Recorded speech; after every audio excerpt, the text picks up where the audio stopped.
Good morning, guys, or good afternoon, whether you're joining me from the present or the future. Welcome back to another FutureFight Vanguard video. Today we're going to be continuing with our V-BT09 Nightrose deck. So this is our Grand Blue deck, or one of, I guess, the only Grand Blue deck that I'm concerned about that's coming out of this set. There is another deck, which is 7 Seas, but I'm not going to be covering that deck. I just don't believe that it needs to be covered, but you guys let me know if I'm wrong about that. If it does need to be covered, then I would definitely consider it. But yeah, we're going to be talking about the Nightrose deck today. This deck is extremely powerful. I think one of probably the top contenders in the meta. It should be, at least from what I've played with it. I've seen that, you know, it has extreme hand advantage through, you know, you don't have to actually call units from your hand to fulfill Nightrose's conditions and keep all the things going. And it has a lot of plussing mechanics because pretty much all the cards say draw a card, and Nightrose can just call units for free and make multi-attacks with really big columns and stuff like that. So it is a very, very strong contender. I think that this deck is probably a top 5 deck right now, unless I'm wrong. This is just from me playing it, and this is what I perceived. But we're going to get right into the video and the build that I'm using today. If you guys haven't already, be sure to subscribe down below. Click the bell button so you don't have to miss any future Cardfight Empire content that is coming across your feed. Also, be sure to like, comment, and subscribe as well when you're subscribing. Like the video if you like it. Comment down below letting me know your thoughts, and let me know, like I said earlier, let me know if you want that 7 Seas video. I definitely, you know, don't know if I should do it or not, so I'm on the fence. So if I don't get any feedback on it, I'm just not going to do it. Also, be sure to check out my second channel, Let's Plays Animes, down in the description below if you're interested in anime, animation, or video games. And check out that join button now next to the subscribe button down below if you guys want to support the channel a little bit further and you're interested in perks and such. But with that being said, let's get right into the Nightrose deck. So we're going to start with our grade 3. So first I'm going to preface this with saying that Grand Blue is a protect deck, which means that, you know, I think by nature it plays kind of defensively. I know a lot of people try to play this deck aggro, and there are more aggressive builds on Nightrose than you can build than this one that I've seen. However, I build this build kind of defensive because in my, you know, opinion, a good offense is a good defense. So basically, you know, if you keep your defense up, if you survive all your opponent's turns and their attacks and stuff like that, you have attacks of your own that are strong, so eventually your opponent's going to run out of steam and they're going to die. Now, I will say that with this deck, like, it sounds like with the statement that I just made, that it's going to be taking forever for you to kill your opponent. It's not. It's just that you're going to have a lot of resources to be able to shield yourself, and you don't have to focus on making these overextended, very large, very telegraphed plays to kill your opponent. You can just do what the deck does normally, and it'll kill your opponent eventually, basically. Probably within the first 2 or 3 grade 3 turns, which is regular for standard anyways. So we're going to get right into the deck here. You do go Protect 1, in my opinion. Protect 2 has no value for Grand Blue, as Nightrose retires all your units every single turn. So unless you plan on not attacking with a grade 2, which sounds bad in my opinion, you definitely want to go Protect 1, because, you know, all your units are going to be retiring, so they're not going to be able to stay on the board to intercept. Also, there's a lot of control in this meta, so just leaving a unit on the board that can just be tossed up and retired by a skill such as, you know, Rearguards of the Cross, Torrid Cannon Dragon, Burnout, those kind of cards. You don't want to leave units on your board for your opponent to just snipe, and you're wasting guard when you could just be getting a free PG to your hand. Also, it works very well in conjunction with, you know, us running some of the grade 0 crit sentinels. So we have our own draw sentinels, but we also have the crit sentinels, and it adds to your defense overall if you're just able to grab a Protect 1 marker every time you ride. Also, I want to preface this with saying that we do run 8 grade 3s. I tried running the build where it's just Nightrose and less grade 3s, but I couldn't do it because there were some times where I didn't find grade 3, and then that makes this deck awful in my opinion. But let's get right into it. So starting off with our ace card, we have 4 Vampire Princess of Nightfog Nightrose. So Nightrose is obviously the ace card in this deck, the deck that makes, or the card in this deck that makes everything run, or kind of makes the deck go round, if you will. So this has 2 Vanguard abilities. The first one is when your rearguard attacks or when your rearguard boosts, that unit gets plus 5,000 power until the end of the battle, and then you can you have to retire that unit at the end of the battle. So this is what I was saying, going Protect 2 is kind of useless. However, this is really good because some of your cards have abilities that say when they're retired, you know, you do X effect. Or you have cards like Skull Dragon, which they get power for every card in your drop zone. So when you attack with another column that Skull Dragon is not in, that column will die, and it might change the power threshold of your Skull Dragon to like a magic number or something like that, and that's very, very good. Also, it works in conjunction very well with Nightrose's second skill, which is Vanguard Circle. When this unit attacks, you can counterblast 1, and then if you do, you choose a column, and then you choose up to 2 cards from your drop zone, call them to rearguard in that column, and then if your opponent's Vanguard is grade 3 or greater, this unit gets power plus 10,000 to the end of the battle. So this is good because Nightrose doesn't need a booster to attack Force Vanguard. So if you're attacking 13k Vanguards and they are on grade 3, obviously if they're on grade 3, that's when they're going to be on their 13k, and then that's when you gain 10k. So they will still have to respect your pressure and give you some shield for the Vanguard attack, unless they just don't want to guard it. And then on the other hand, you know, you'll be only 12 if you're swinging at a 8k Vanguard or 10k Vanguard on their grade 1 or grade 2. So that's very, very good. I'm glad that they added that in because, you know, obviously when you have decks like this and you don't have a Vanguard booster, just attacking 12 into your opponent's 13 is just really bad, even to the fact where they can throw a 10k shield and 2 to pass you. So you don't ever want that because that's like very low commitment to guarding, and you want to take as many cards out of your opponent's hand as possible in every Vanguard game that you play. And then also when it calls a column, it can call, you have, since your whole drop zone is pretty much your toolbox, you have many options. Like you can call Greed Shade and use its ability to get a PG or get more shield to your hand. You can also call Columbard, use its ability. You can call Skull Dragon if you're near the late game. Usually I like to call Storm Ride Ghost Ship or Thin Mist Banshee. And then for the grade 1, you can call Ripple Banshee. That's the grade 1 that I always like to call because on place it draws you a card. So like I said, there's just a lot of ways to get advantage in this deck, and it all works through Nightrose.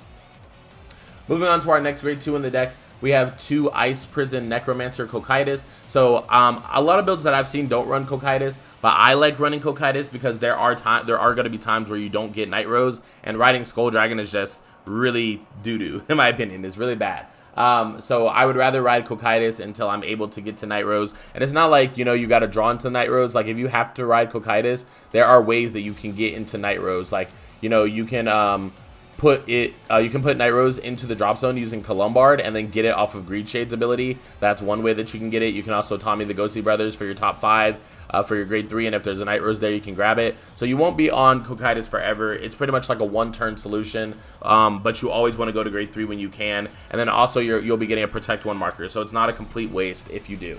So let's talk about Cocytus's abilities. So Cocytus's first ability is Vanguard Circle Continuous. During your turn, if your drop zone has 10 or more cards, this unit gets plus 10,000 power.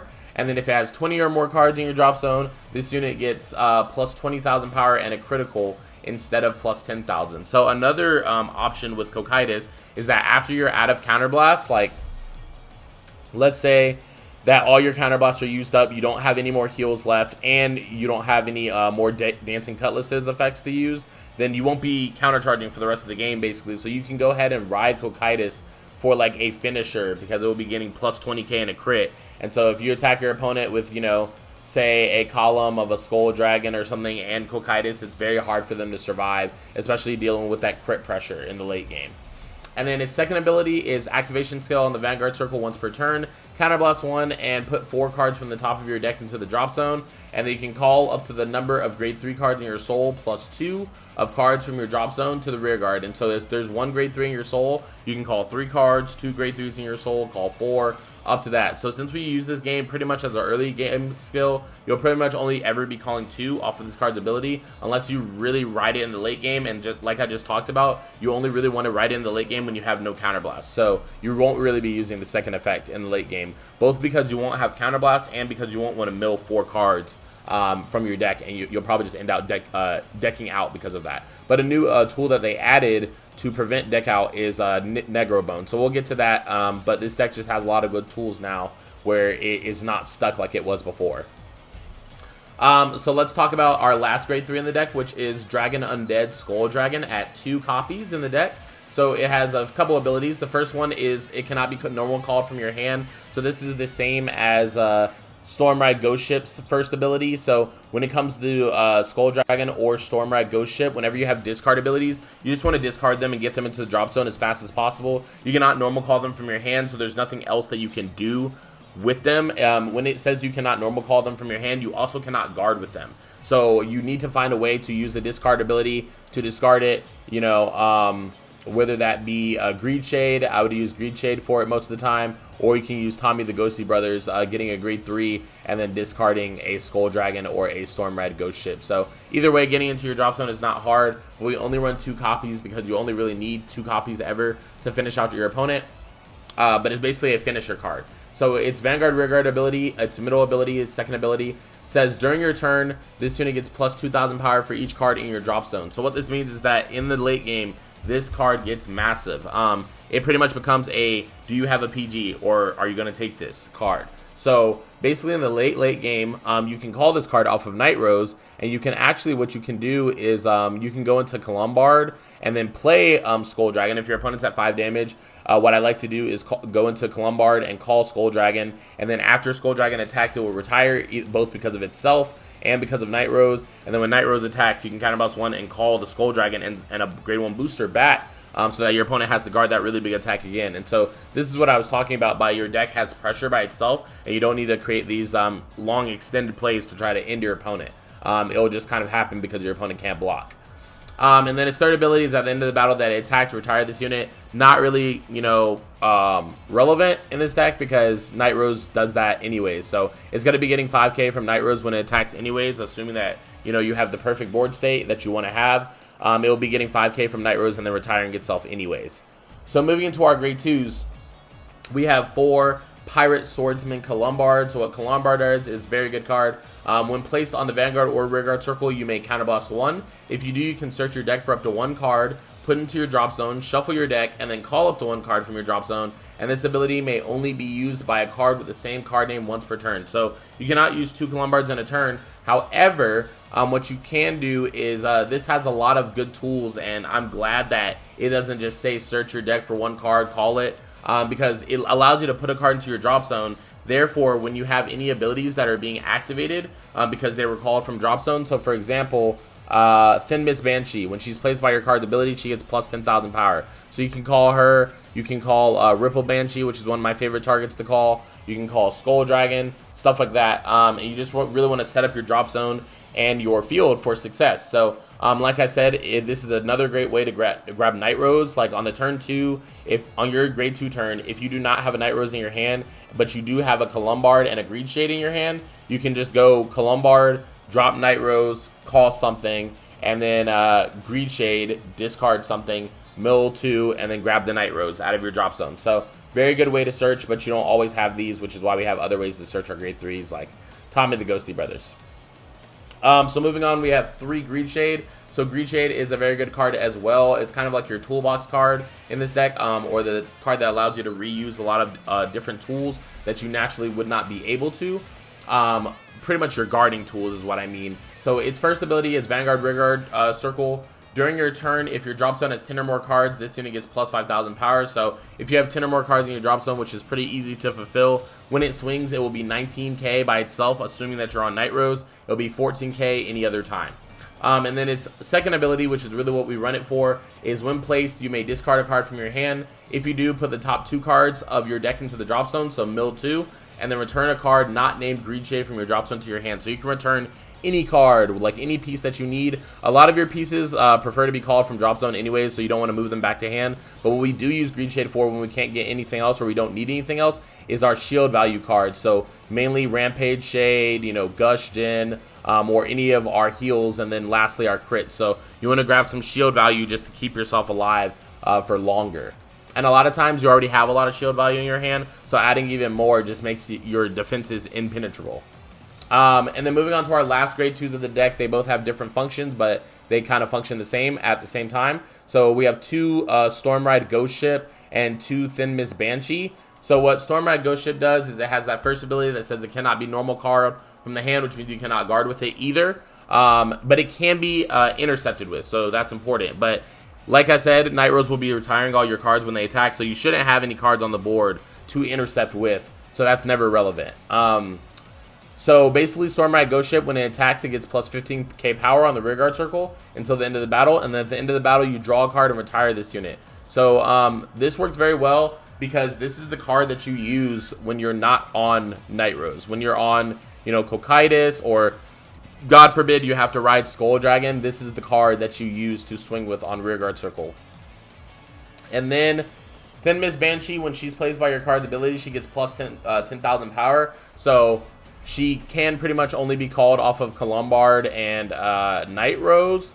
However, for her first ability, at least, for her to gain plus 10. But however, when she's retired from the Rearguard by card's ability, we draw a card, and you can only use her ability once per turn. So once again, she works really, really well with Nightrose, because Nightrose retires all your cards, you know, after they attack or boost. And then if you don't have Nightrose, you just don't want to go into this card. And the reason that we're running 2 copies of each is because if we damage one, we still want to have access to at least 1 copy. And usually we won't damage 2. That's just really unlucky. And then moving into our grade 1s, we have 4 Tommy the Ghosty Brothers.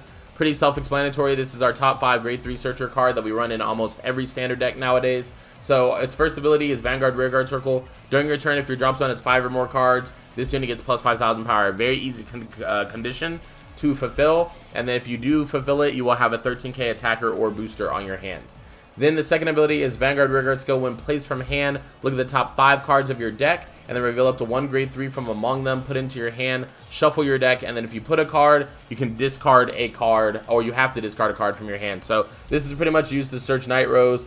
If you only have Skull Dragon in your hand, that's perfect, because you use Tommy the Ghosty Brother, and whether you get Nightrose or even Cutlass, you can just get it and then discard that Skull Dragon, because it won't have use in your hand anyways. So a lot of times, like, you know, we'll use these and discard the Quick Shield if you go second. In this deck, you want to actually look at your hand before you just willy-nilly discard that Quick Shield, because, you know, a lot of times you will have a Stormride Ghost Ship or a Skull Dragon in your hand, and it is way more useful to discard those than to discard your Quick Shield first. Moving on to our next grade 1, we have 4 Witch Doctor of Powdered Bone Negro Bone. So what Negro Bone does is, I actually love this card to death, because one of the main problems of Grand Blue has always been decking out. So if you don't have to worry about decking out, I think that makes this deck even more fire. Like, you know, you're preventing yourself from a losing condition. So Negro Bone's skill is, when it's in the drop zone during your main phase, you can choose to discard a card and put this card on the bottom of your deck, and then you can call a grade 1 from your drop zone to Rearguard Circle. And then this is important: if your drop zone has 10 or more cards, you may call any grade instead. So that makes this deck threatening even when you don't have Counterblast left, because you can just use Negro Bone.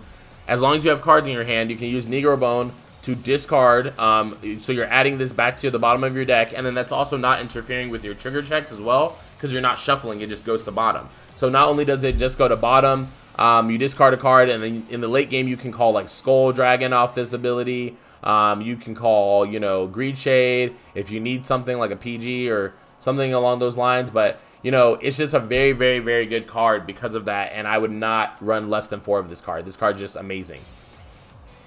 Then for our next grade 1, we have 3 Ripple Banshee. This card is basically just to help you plus in the early game. There will come a time where you don't have any soul left, and so then it will become, you know, kind of pointless to keep going into her. But then again, all your other grade 1s will be vanilla, except for Tommy the Ghosty Brothers after that. So you really want to be wise about how you use her skill. But her skill is, when placed from drop zone, Soul Blast 1, draw a card, and this unit gets plus 4,000 power. So becomes a plus 9 booster, so it becomes a 17k booster when it's on the field with Nightrose, which is extremely good. And then it also draws you a card, which is a plus. You can also choose to call this card from your drop zone during the first part of the main phase using some ability like Columbard or something like that, and then it will get its power and Soul Blast and draw you a card. And then after it retires itself from Nightrose, you counterblast 1 with Nightrose swings to call Ripple Banshee back and some card in the front, and then you can choose to Soul Blast again and draw again. So just a lot of raw advantage from this card,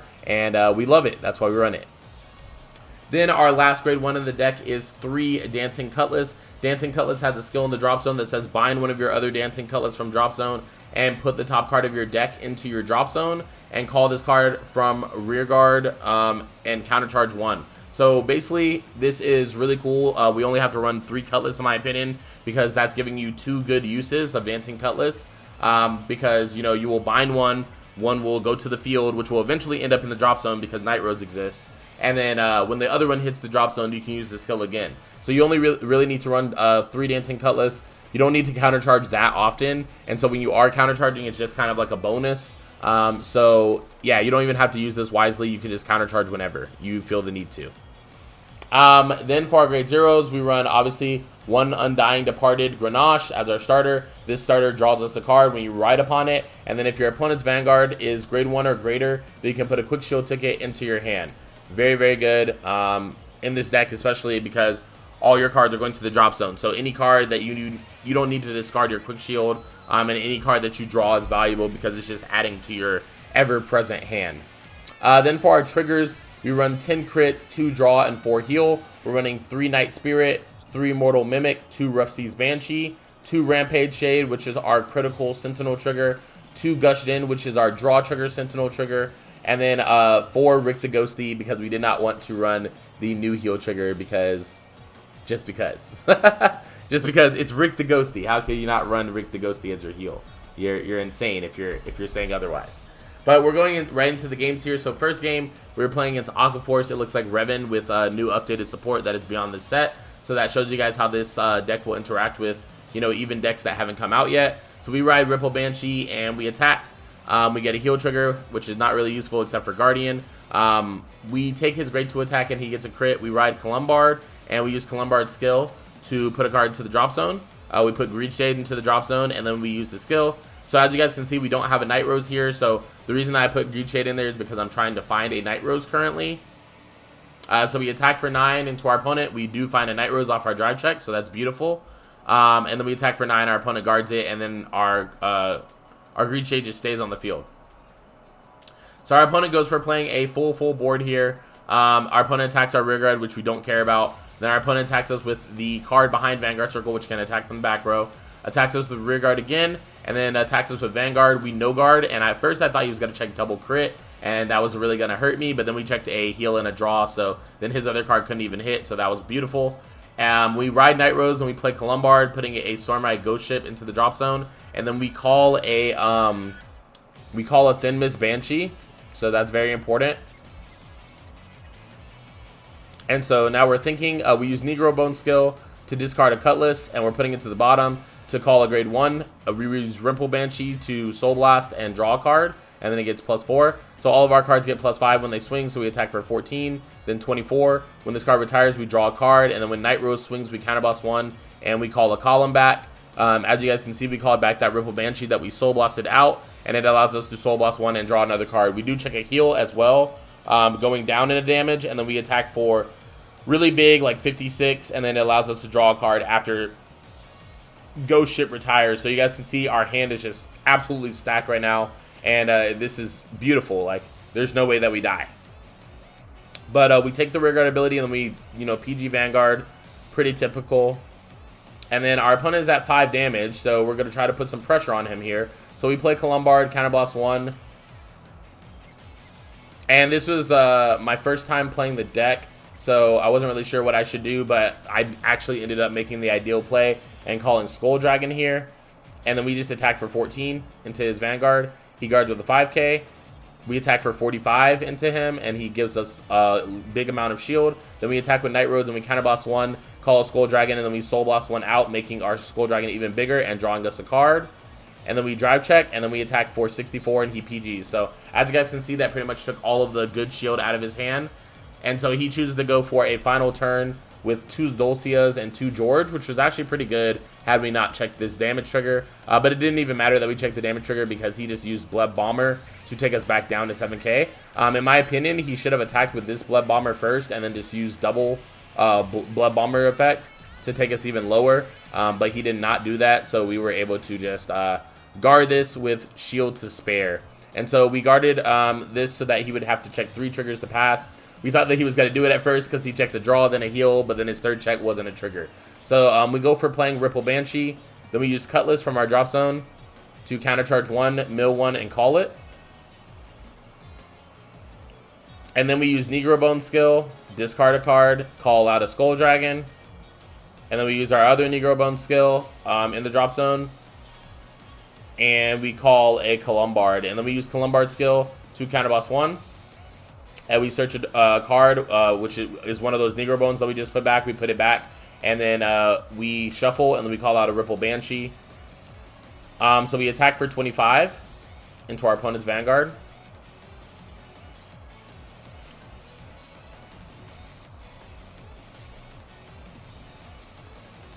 So our opponent's thinking here. I think that my opponent just dies, low-key. But, yeah, I don't think it's possible for my opponent to survive this turn. But we attack with a really big Skull Dragon column. So this is actually 78. The Skull Dragon column retires. And then when we swing with Nightrose, we call the Skull Dragon column back. And so the only possible way that he can survive this is if he PGs our Skull Dragon column on the rear guard, which he can't do, and block my Vanguard at the same time. So he just has to take a chance and no guard Vanguard, and he dies because he does not get a heal trigger. So loading up game 2 here. So Nightrose 2. Looks like game 2 we're playing in Shadow Paladin, which looks to be the updated Mordred Phantom deck. Again, a deck that comes out in the future. So this just shows you how good this deck is, because, you know, it's playing against decks that are not even in its same, you know, class, but it's still doing very well. So we ride Tommy the Ghosty Brother. We do get a Nightrose, and we discard a card. So that prefers to be in our drop zone anyways, because we discarded, you know, Thin Mist Banshee. We ride for our grade 2 turn into Columbard, and we call a Stormride Ghost Ship. And then we go into battle phase, attacking for 9, and then attacking for 24. We draw a card, and Ghost Ship retires. Our opponent rides Masquerade, looking at top 7, and then he whiffs the effect, unfortunately for him, because he does not have a Mordred Phantom in his hand, and I'm guessing he needs one. At the time, of course, I didn't know that, but I'm seeing that now in the recording. So we use Greed Shade to discard 1 and mill 2, get 1 card back, and then we get Thin Mist Banshee. So he actually takes a damage trigger, which is unfortunate for us, but we choose to just change up our attack order because of this. So we attack for 12. So he guards with a Quick Shield, which is a 2 to pass. We add the power from the crit to Thin Mist Banshee and the actual crit itself to Stormride Ghost Ship. This card retires and draws us a card, and this attacks for big with a critical, so it forces him to take 2. Our columns retire, and then we draw a card off the ship. Our opponent is forced to ride Onyx Dust, which is honestly, not even going to lie to you guys, how I knew that my opponent was just going to lose, because Mordred doesn't have a lot of natural guard in its hand, and so like I would think that the columns of Nightrose are just too much for it to handle. So we use Greed Shade to discard a Cutlass. We get a we go for the same play of getting a Thin Mist Banshee back, and then we just go for the attack. So we attack for 14. He takes it. He gets a crit. So once again, we change up our attack order. We counterblast 1 and we call 2. We soul blast 1 for Purple Banshee, draw a card. And then our opponent guards for a 2 to pass. We again add the power to this and the crit to the dragon. So then we attack with a dragon for super duper big, and he cannot guard it, and it's 2 crit. So he would have had to take 2 damage anyways, and our Mordred opponent loses because of that.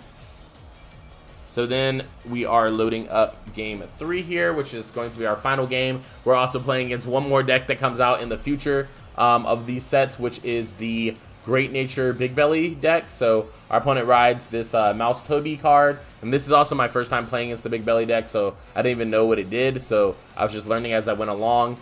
We crit our opponent on the first turn, which is pretty cool, and then our opponent plays Blusher Parakeet. Counterblast 1, look at the top 7, reveal up to 1 grade 3, so he does get the Big Belly, and then at the end of the turn it retires itself. So we no guard the Vanguard, which he does get a crit, and then for his rear guard we just say no, no, no, and we block that. So we go for a riding Columbard, we put a Nightrose into drop zone, and this is one of those important situations that I talked about, like we didn't have a Nightrose, so we discarded our Stormride Ghost Ship, which was valuable anyways, in our hand, and then we actually get a Nightrose, and then off of our Tommy the Ghosty Brothers we get another Nightrose. So that's pretty much 2 Protect 1 markers confirmed, which is amazing. And then we do crit our opponent on turn 2 as well, which shows that, you know, that bonus of running 10 crit. You really get your opponent to high damage pretty quickly in this deck. So our opponent rides Big Belly, plays Spool Mary from the Soul, and then plays Flop Panther, something like that, Flow Panther. And then Soul Loss 1 gives 10,000 to something. And then basically our opponent swings at us for 29, which we take. We get a heal trigger. We don't heal, but power to Vanguard, so that's helpful. Our opponent swings for 30. We block that. And then our opponent swings for 22, which we block that for a 2 to pass. Our opponent checks a heal trigger and a grade 3. And then our opponent attacks us with the last rear guard. We hit a draw trigger and we draw. So that's pretty solid. And our opponent draws 2 cards off of Big Belly skill when those 2 retire. So basically what we're talking about here is that he retired Bushback early in the turn, but he was supposed to use the draw. But, you know, I didn't allow him to draw just because it would have changed his drive checks and it would have changed the game state. So I made him put back that card and shuffle pretty much that he tried to draw. So instead of drawing 3 cards, he drew 2 because he misplayed. And so we call into Colombard. We get a Ripple Banshee. We attack his Vanguard for 31, which he blocks. Then we attack his Vanguard for 32. And then he guards with a 15 and a 10. Then we attack with Nightrose. We call out a column. We draw a card. And then he no guards Vanguard. We do get a critical trigger, and he does not hit a damage trigger. So then we attack him for really big, and he would have died unless he had that PG, so he did PG. But we have plenty of cards in our hand. Very good shield amount in our hands. And then that's another thing is as you're forcing cards out of your opponent's hand with Nightrose, you're making them lose resources, so they have less offense to come after you after that. So that's just another thing that makes this deck very, very good. So we guard his 22 with a 15. He attacks us with another 22, which we take that time, and then he attacks us with another 22, which we guard with a 5k. He attacks us with 12 with his Vanguard, and we guard for a 2 to pass. He does get a crit, which scares me because I thought he was going to all Vanguard, but then he doesn't, and he doesn't even get the 2 to pass. So then we guard that, and then we guard his last Flow Panther attack as well. So then he retires those cards, draws 2, and then we ride a new Nightrose, getting another Protect 1. And then we put a Skull Dragon from deck into drop zone because we didn't have one previously. Then we use Undead Skull Dragon skill.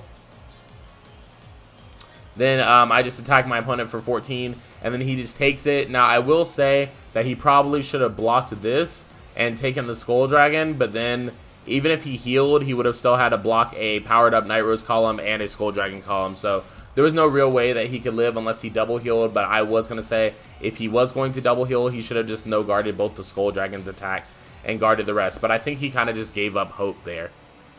However, that has been the FutureFight Vanguard video for Nightrose. I hope you guys enjoyed the video. If you did, be sure to leave a like down on the video and comment down below letting me know again about that 7C's deck. And number 2, what you think about the Nightrose deck. I think this deck is very strong and it's very fun. It's kind of unfair a little bit in a way, but it makes you feel unfair when you're the player playing it because you just have so many resources that you have access to. But comment down below, let me know your thoughts. Also, be sure to check out my second channel and check out that join button if you guys are interested in becoming a deeper part of the channel. But with that being said, this has been Josh from Cardfight Empire, and I'll see you guys on the next Future Fight.